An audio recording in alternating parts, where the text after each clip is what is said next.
do Lucas da LL Esportes 13. Senador Randolph, o senhor gosta de futebol ou não? Mas hoje sou o Palmeiras. O Palmeiras é o Brasil na final do Mundial, então estamos todos com o Palmeiras. Mas você Fiquei não ouviu o triste com começo. aquele presente que o Palmeiras entregou para o Palmeiras no último no jogo da final da Libertadores. Mas, enfim, o que importa é que hoje eu sou daqueles que torço para acabar com essa consígnia que o Palmeiras não tem copinha, não tem Mundial. Já tem copinha, eu espero que a partir de hoje consagre o caminho para o Mundial. Senador, eu não ouvi no começo, torce para o Flamengo. Que, aliás, quebrou o pau na Sou cara do bloco flamenguista. no jogo do Flamengo. É, flamenguista. Mas hoje torce pelo Palmeiras, porque o Brasil é Palmeiras hoje, como diz o senador Randolph Rodrigues. E o senhor é Lula desde criancinha? Antes de tudo, Datena, eu acho que é necessário nós derrotarmos Bolsonaro. Neste momento, a candidatura que está mais próximo disso e que reúne condições, eu sinceramente não acredito na consolidação de qualquer possibilidade de terceira via no país, entre os nomes que estão aí colocados, é a candidatura do presidente Lula. E eu acho que a candidatura que o presidente Lula tem consagrado, falei isso inclusive para ele, se por acaso confirmado, o que tudo indica até hoje, pavimentado o caminho da eleição, de uma eleição que eu acho que tem que acontecer no primeiro turno. Ele tem que fazer no país um governo de transição. Eu acho que nós vivemos, Datena, um momento muito parecido com aquele Brasil de 1985, que viu os estertores da ditadura militar e que as forças de oposição foram derrotadas no colégio eleitoral, aliás, foram derrotadas na emenda das diretas e foram obrigadas a ir para o colégio eleitoral para derrotar a ditadura. Eu acho que nós vivemos um momento muito parecido. Eu acho que é uma necessidade todas as forças oposicionistas, se unirem neste momento, porque tem um serviço enorme de reconstrução desse país após nós superarmos a tragédia de Bolsonaro e do bolsonarismo. Um serviço enorme. O país vai ter que ser reconstruído economicamente, politicamente, socialmente, nas instituições democráticas, e isso só será possível ser feito com um governo de reconciliação nacional, com um governo de unidade nacional, com um governo que reúna os diferentes. Eu acho que até agora as pesquisas pelo menos apontam que o nome que está credenciado para cumprir esse papel é do ex-presidente Lula. Se esquecendo toda a corrupção que pode ter envolvido quadrilha de Estado de esquerda, do PT, do péssimo governo da Lula, do Lula-Dilma, da Dilma que foi empichada. Aliás, não foi só a esquerda que parece que meteu a mão, não. A direita também meteu a mão, o centro, todo mundo metendo a mão. Mas mesmo assim, o senhor apoiaria o Lula, mesmo com toda essa... não podemos dizer hoje que o PT roubou, que teve petrolão, mensalão, porque o Lula está sendo absolvido de tudo. Mas alguma coisa errada houve, a gente não pode afirmar, porque estão até processados, né? Porque o Moro contaminou o julgamento do Lula quando conversou com procuradores, inclusive um deles é candidato com ele, que é o tal de Deltan. Mas que onde a fumaça, há fogo.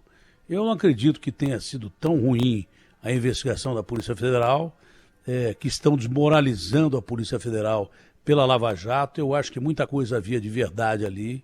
A Polícia Federal é um organismo sério, muito sério, que não foi a investigação que foi mal conduzida. Foi o julgamento que foi mal conduzido pelo Moro, que depois aceitou um cargo no governo Bolsonaro com o Lula preso, que beneficiou o Bolsonaro, foi o maior beneficiado. Depois ele traiu o Bolsonaro e foi trabalhar para as empresas que ele colocou na cadeia, ou acabou com as empresas quase, por corrupção, com informações privilegiadas e que defendiam o Odebrecht ou coisas que tais, né?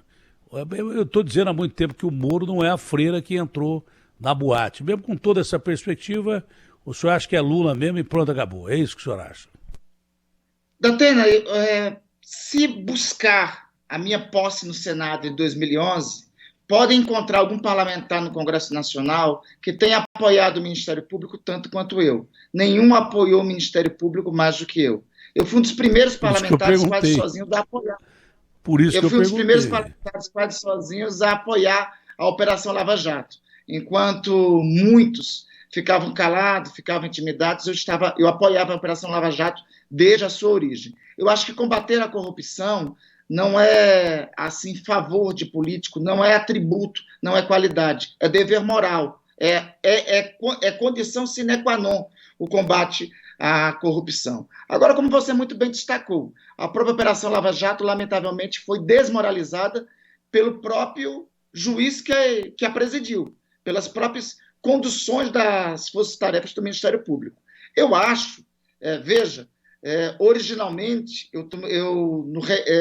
quando iniciou o governo Bolsonaro, eu defendi no âmbito da rede de sustentabilidade a construção de uma alternativa do campo popular, do campo democrático, do campo progressista no país, em torno, inclusive, da candidatura de Ciro Gomes, que eu acho que, inclusive, é o candidato que tem um programa concreto para o país, um programa nacional de desenvolvimento. Agora, as circunstâncias atuais apontam uma realidade. A primeira das realidades é a tragédia que o país vive.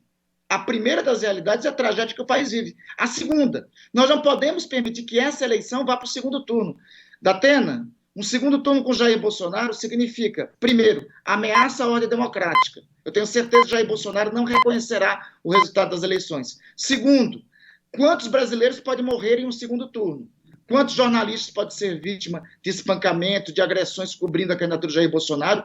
Quantos ele não vai inserçar para atacar militantes políticos que estão em conflito com ele? Então, são essas razões que me levam a compreender que este momento é o momento de, em primeiro lugar, construir uma espécie de concertação nacional de todos para que essa eleição seja resolvida no primeiro turno. Nesse sentido, o nome que está mais próximo para cumprir esse papel é o nome do ex-presidente Lula.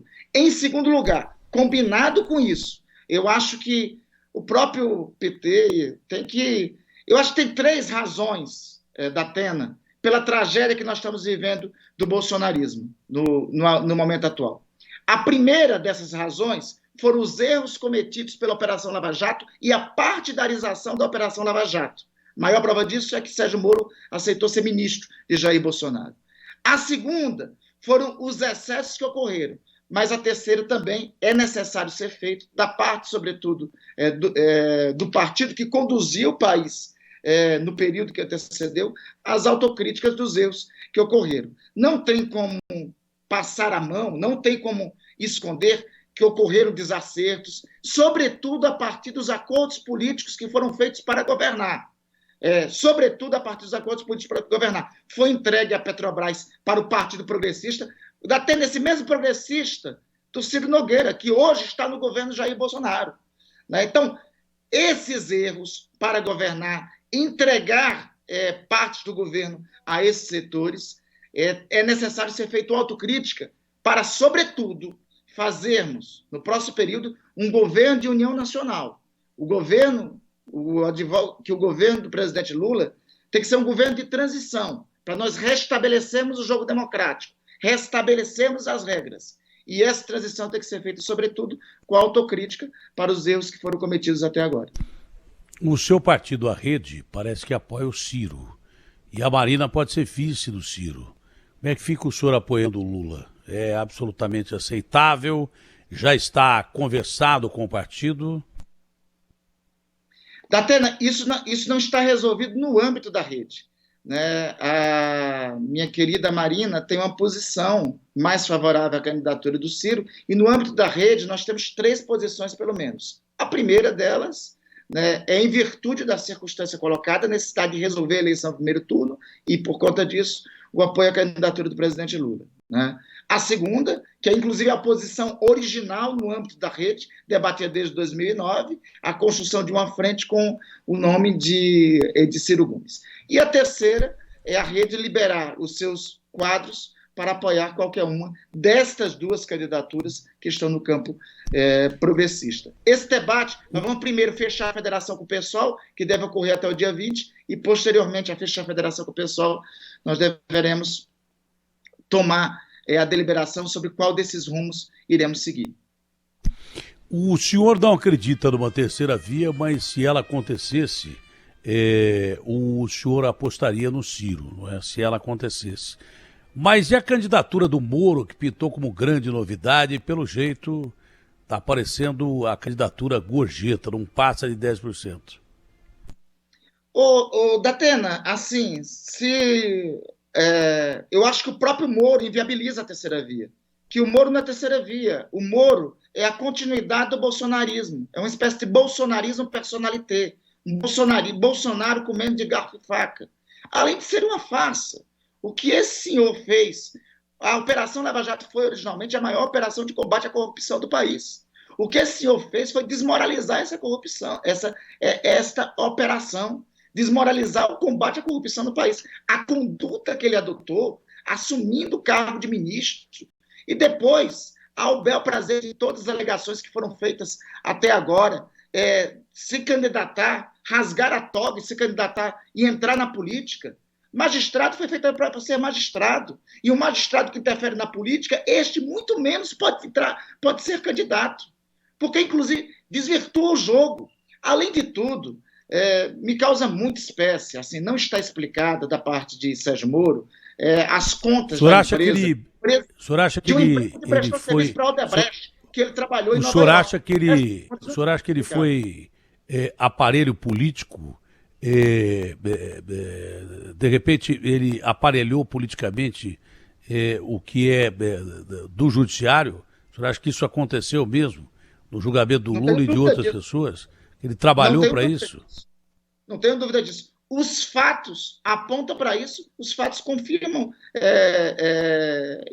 implicam nisso concretamente. Datena, vamos para um rápido raciocínio. Veja só, um certo magistrado, como ele mesmo diz, um magistrado não deve conduzir uma operação de combate à corrupção. Um magistrado deve, segundo a nossa ordem jurídica, julgar processos de corrupção. Mas ele mesmo disse que conduziu esse processo de combate, o processo da Operação Lava Jato. Pois bem, ele conduz esse processo por conta da condução que ele dá. Ele leva à prisão um dos principais candidatos nas eleições de 2018 e, em decorrência disso, o antagonista desse candidato é eleito. Como se esse enredo não parasse por aí, ele se torna ministro da Justiça desde que foi eleito em 2018.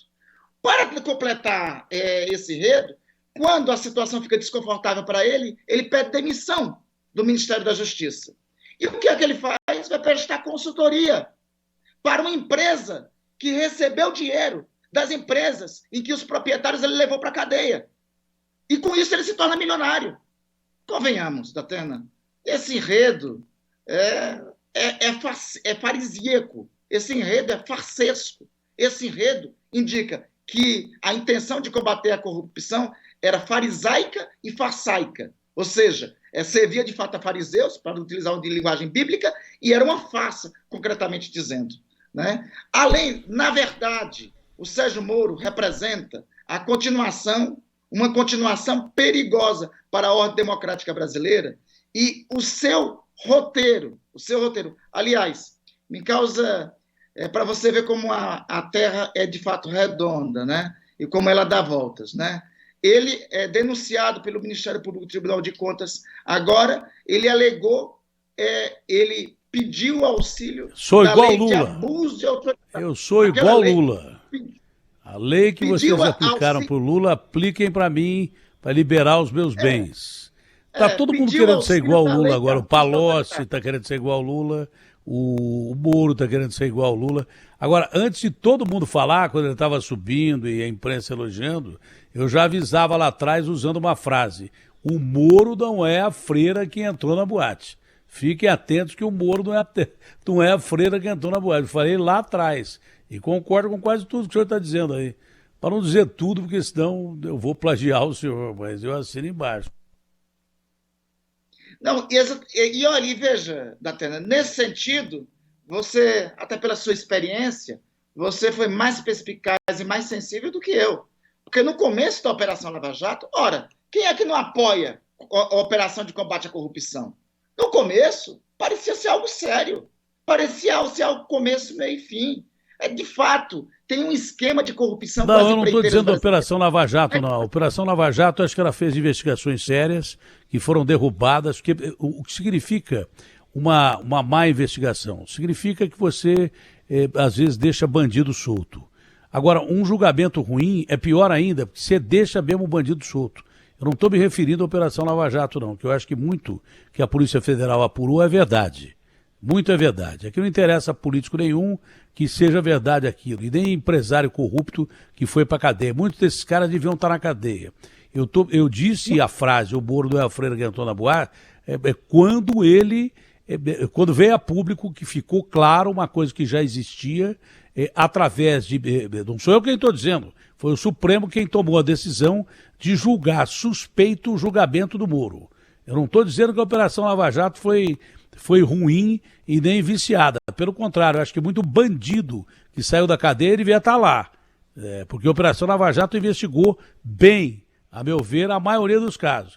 Agora, como o Moro fez um julgamento viciado, segundo o Supremo, é claro que tudo caiu por terra. A frase veio depois. Eu não estou criticando a Operação Lava Jato aqui, não. Está todo mundo metendo pau na Operação Lava Jato. Muito bandido vai sair livre disso aí, porque o Moro fez um julgamento viciado. Então, nós estamos no mesmo tempo e na mesma página.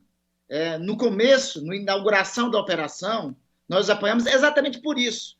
Porque o que eu considerei importante no início da Operação Lava Jato é que esquema de empreiteira corrupta no país vem desde antes da ditadura militar.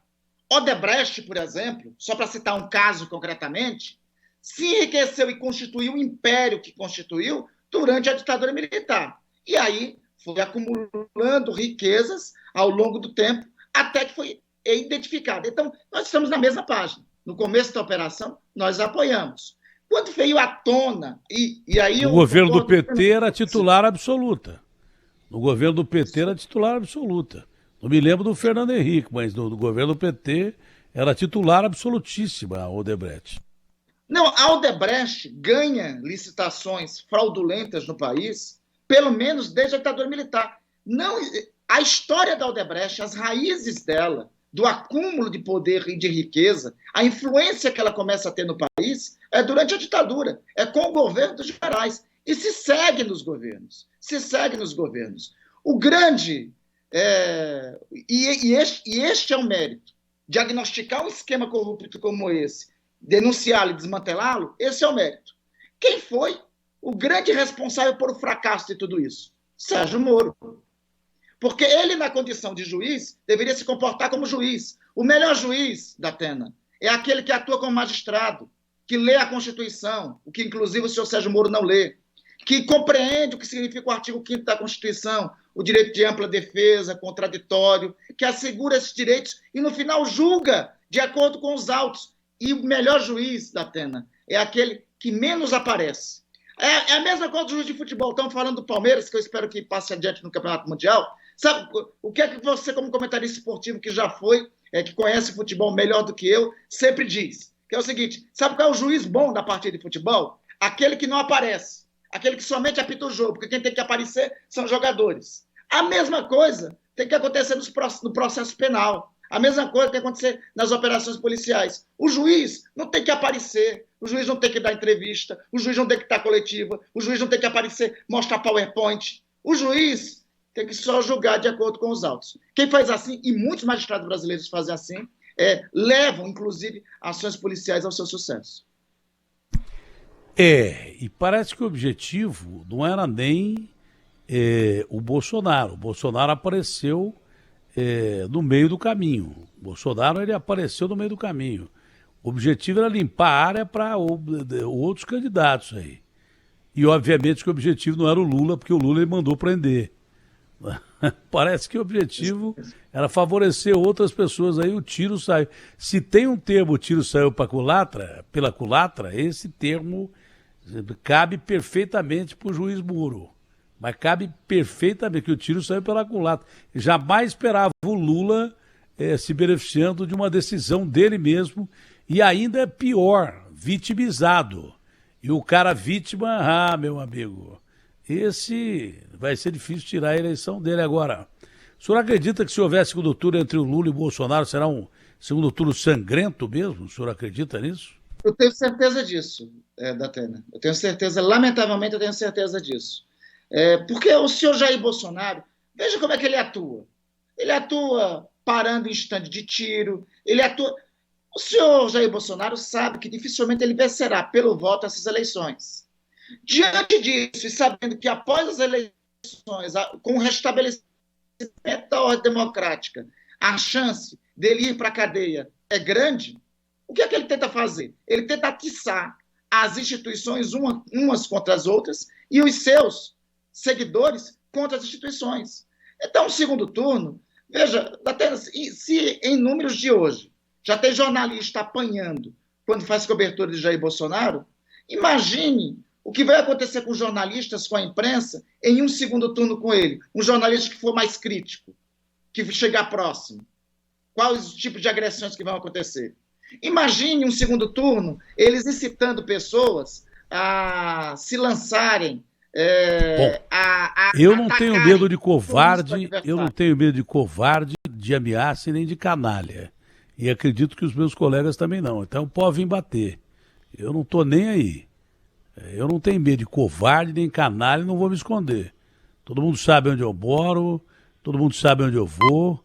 Eu ando de carro blindado, mas não tenho segurança. Se quiser vir bater, pode vir bater. Ninguém é covarde na imprensa, não, de correr desses canalhas que se escondem principalmente do lado do outro. Esquerda e direita e centro também, atrás de ID, de fake news, de rede social. Eu, na verdade, não tenho medo nenhum desses canais. A maioria da imprensa é assim. Eu não tenho medo de ninguém, não. Pode vir, eu não estou nem aí. Disso. Inclusive, mas eu sei o que o senhor quer dizer. Eu tenho certeza disso e eu louvo, inclusive, aqueles jornalistas que, a despeito de todas as ameaças e agressões, ainda cumprem o seu trabalho como mistério e fazem a cobertura do presidente da República, que é um dever de informar as pessoas. Eu não temo assim a coragem que, sobretudo, os jornalistas brasileiros têm. O que eu temo é um segundo turno ensangrentado, sangrento, melhor dizendo, que nós podemos ter com as agressões que vão ser incitadas por Jair Bolsonaro e por sua turpe. É isso que eu temo. Não somente com os jornalistas, contra o comício do adversário, contra os eventos de campanha. Veja, vamos dar uma hipótese mais concreta. Mas a turma do Lula ameaçou bater no Ciro aqui também. A turma do Lula, tinha uma turma do Lula lá que ameaçou dar porrada no Ciro também. Dos dois lados. O Ciro teve que sair pela tangente ali. E o Ciro é valente, hein? Datena, eu melhor do que ninguém, sei o quanto já fui agredido de todos os lados. Durante o governo do PT, na oposição... Você é corajoso pra caramba, isso é verdade.